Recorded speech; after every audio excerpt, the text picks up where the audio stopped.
Hello friends, welcome to my channel super multibaggers. दोस्तों, ICICI bank के result आज आ गए हैं। इस तिमाही के जो नतीजे आए हैं, इस क्वार्टर के जो रिज़ल्ट आए हैं आईसीआईसीआई बैंक के, वो रिज़ल्ट आपको देखने चाहिए। जो सिचुएशन अभी चल रही है, इस सिचुएशन के बावजूद जो रिज़ल्ट आईसीआईसीआई बैंक ने दिखाए हैं वो काफ़ी अच्छे माने जा सकते हैं। उस रिज़ल्ट की कुछ हाइलाइट्स मैं आपके साथ शेयर करने वाला हूँ और साथ ही ये भी बताने वाला हूँ कि इस रिज़ल्ट में नंबर्स के अलावा और क्या ऐसी चीज़ आई है जिससे कि हम लोग ये उम्मीद लगाएं कि आने वाले टाइम में आईसीआईसीआई बैंक एक अच्छा स्टॉक, एक अच्छा इन्वेस्टमेंट आइडिया साबित होगा। इससे पहले मैं स्टार्ट करूं, आप लोगों से रिक्वेस्ट है कि अगर आपने ये चैनल अभी तक सब्सक्राइब नहीं किया है तो आप इसको सब्सक्राइब जरूर कर लीजिएगा, ताकि फ्यूचर में जो भी वीडियो मैं अपलोड करता हूं उस वीडियो का नोटिफिकेशन आप लोगों को मिल जाए और वो वीडियो आप लोग देख पाएँ। तो दोस्तों, स्टार्ट करते हैं। आईसीआईसीआई बैंक, जैसे आप लोगों को अभी पता होगा कि आज की डेट में इस कंपनी का जो स्टॉक प्राइस है वो करीब 337 के आसपास चल रहा है। जब मार्केट क्रैश आया था मार्च में, उस टाइम पे ये स्टॉक करीब 268 के आसपास पहुंच गया था, मतलब काफ़ी गिर गया था। उसके बाद से कुछ कंपनी में रिकवरी आई है और रिकवरी अगर हम देखें तो करीब 330 से लेके 350 के बीच में स्टॉक लगातार कंसोलिडेट हो रहा है और पिछले कुछ दिनों से इसने अपना जो स्टॉक प्राइस है उसको मेंटेन किया हुआ है। 330 से लेकर 350 के आसपास ये कंपनी का स्टॉक प्राइस चल रहा है।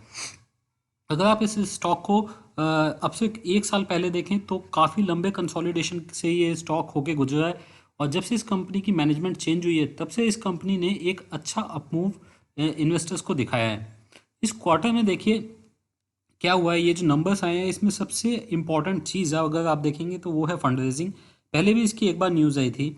फंड रेजिंग ये कंपनी करने वाली है जिसमें कि ये लोग डोमेस्टिक मार्केट से करीब 250 बिलियन रुपीज़, इंडियन रुपीज़ ये उठाएंगे, जिसमें ये नॉन कन्वर्टेबल डिबेंचर मतलब डेट सिक्योरिटी इशू करेंगे डोमेस्टिक मार्केट में। साथ ही जो फॉरेन मार्केट है वहाँ भी ये लोग कुछ सिक्योरिटीज इशू करने जा रहे हैं, जिसमें कि ये बॉन्ड्स, नोट्स और ऑफशोर सर्टिफिकेट्स इशू करेंगे, जिसकी टोटल वैल्यू रहेगी करीब $3 बिलियन, डॉलर 3 बिलियन के आसपास।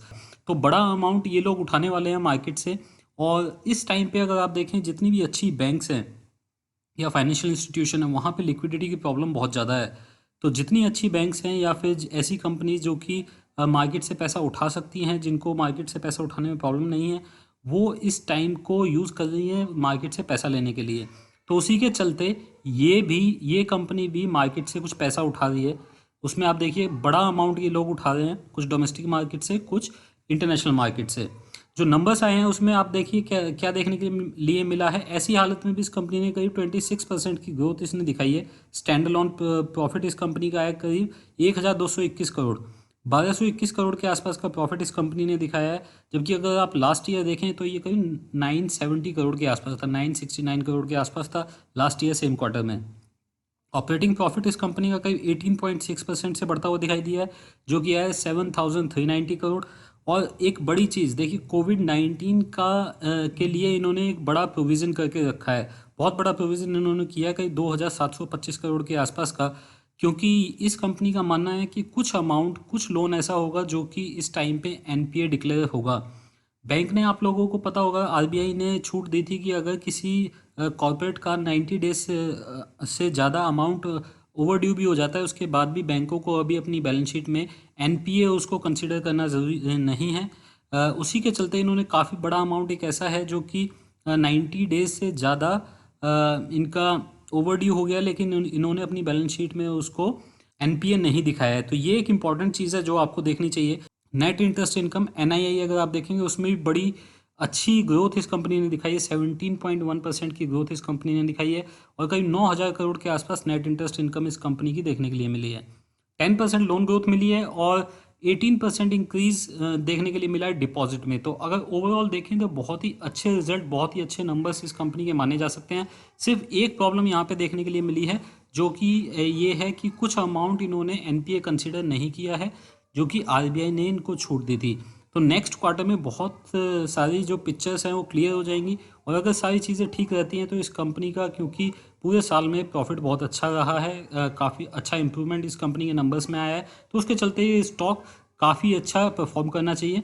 अगर आप इसको सिर्फ हाइलाइट्स में देखें, देखिए नेट इंटरेस्ट मार्जिन अगर आप इस कंपनी देखते हैं, एनआईएम 3.87 रहे हैं, जो कि लास्ट ईयर में सेम क्वार्टर से काफ़ी अच्छे माने जा सकते हैं। फी इनकम करीब 13.2% की ग्रोथ देखने के लिए मिली है ऑपरेटिंग एक्सपेंस अगर आप देखोगे कहीं 15.7% ईयर ऑन ईयर रहे हैं, 57.92 बिलियन के आसपास। ऑपरेटिंग प्रॉफिट इस कंपनी का 2.8% रहा है, और साथ ही कोविड-19 जैसे मैंने आपको बताया तो वहाँ पे प्रोविजनिंग हुई है, जिससे कि इस कंपनी को करीब 206 बेसिस पॉइंट, करीब 2% के आसपास यहाँ पे इन्होंने प्रोविजनिंग की है। प्रॉफिट आफ्टर टैक्स अगर आप देखेंगे 1221 करोड़ के आसपास का प्रॉफिट आफ्टर टैक्स रहा है। अगर मैं इस सारी चीज़ को आपको नंबर्स में दिखाऊं कि किस तरीके के नंबर्स इन्होंने यहाँ पे दिखाए हैं, और अगर आप इसका प्रॉफिट एंड लॉस अकाउंट देखते हैं तो वहाँ पे आप एक बड़ा अमाउंट यहाँ पे देख सकते हैं प्रोविजनिंग। देखिए पहले मैं आपको नेट प्रॉफिट दिखा देता हूँ। 1221 करोड़ का नेट प्रॉफिट यहाँ पे रहा है, और अगर आप इसको कंपेयर करेंगे 969 करोड़ से तो कहीं 26% के आसपास की ग्रोथ आपको देखने के लिए मिली है।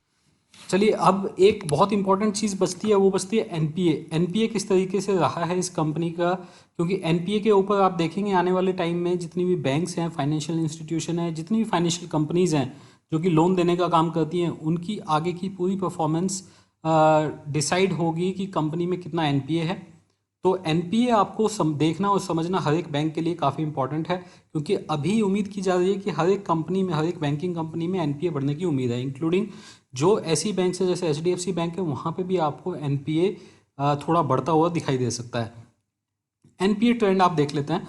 एनपीए ट्रेंड अगर आप देखेंगे तो यहाँ पे ग्रॉस एनपीए अगर आप इस कंपनी का देखते हैं, ग्रॉस एनपीए रेशियो, तो यहाँ पे आप देख सकते हैं कि मार्च 31 2020 में 5.53 रहा है, लेकिन अगर आप इसको लास्ट ईयर से कंपेयर करेंगे मार्च 2019 में तो ये 6.7% था, मतलब काफ़ी ज़्यादा था। वहाँ से बड़ी इंप्रूवमेंट यहाँ पे देखने के लिए मिली है।